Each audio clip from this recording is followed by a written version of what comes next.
La société chinoise Yan et Congo va investir dans les départements du Niari, de la Lékoumou et du Poul dans la valorisation des plantations forestières et du bois. La convention qui lie les deux parties a été signée par la ministre de l'économie forestière et le président directeur général de la dite société. Le premier bail emphytéotique porte sur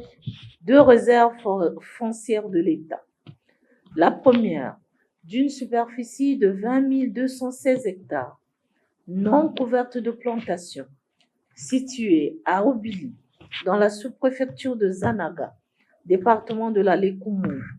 et la deuxième, d'une superficie de 360 hectares, couverte de plantations forestières, située à Malolo, dans la sous-préfecture de Louvapo,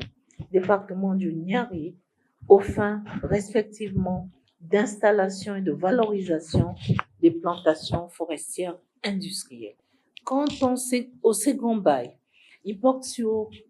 692 hectares du périmètre de reboisement du PK 45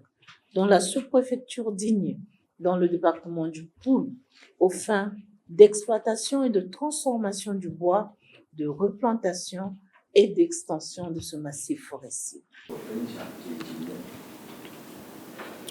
Sienre Congo est une partie de la société Sienre Corporation en Chine,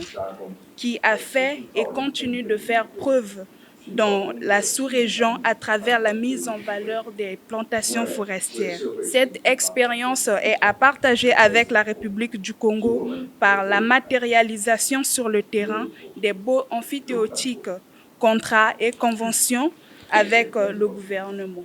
La société Sienre Congo participera au développement socio-économique par la création d'emplois et la formation des jeunes femmes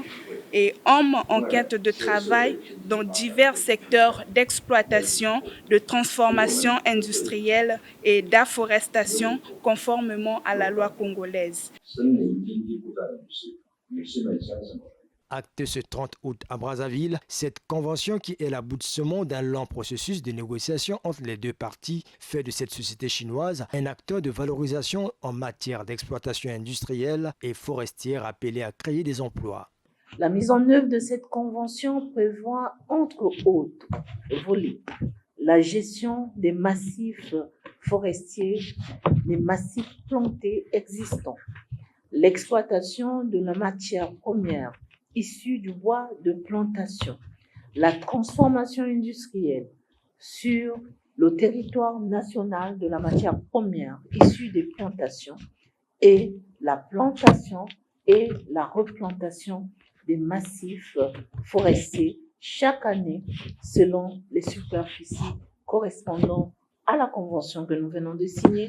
et aussi selon les superficies exploitées. Ce projet, à travers toutes les activités qui y sont associées,